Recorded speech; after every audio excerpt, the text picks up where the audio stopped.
Hi, chào tất cả các bạn đã quay trở lại với channel của mình. Và hôm nay mình sẽ làm một video sẽ làm mình để từ hôm qua đến bây giờ mình đã nói rồi nha. Đây, khi để một ngày thì nó rất là trong.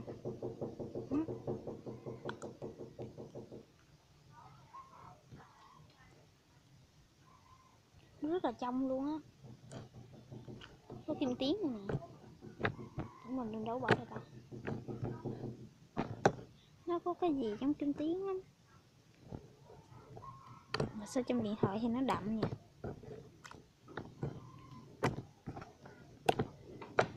Bên ngoài nó rất là trong.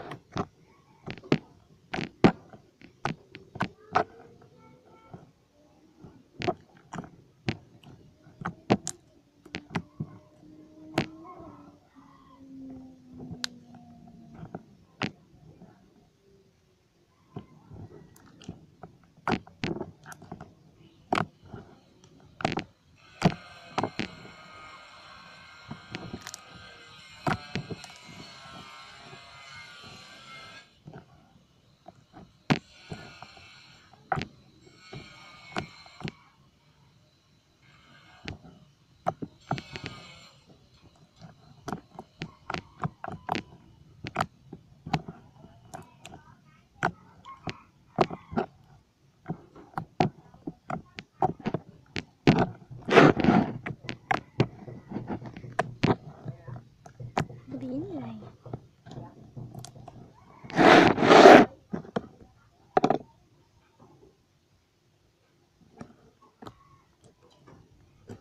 Cái này nó rất là trong.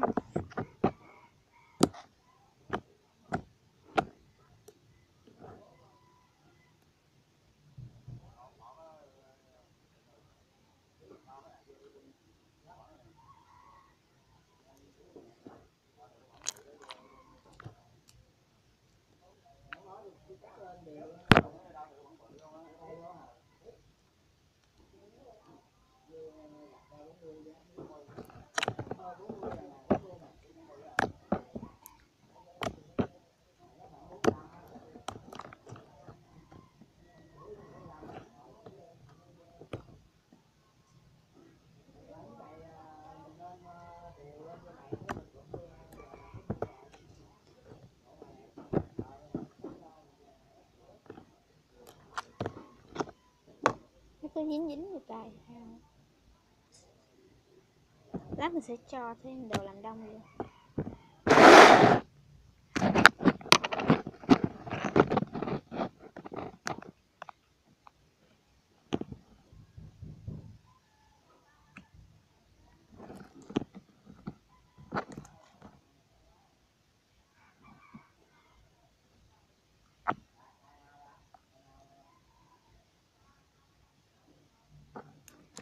Các bạn thấy cái hình này không?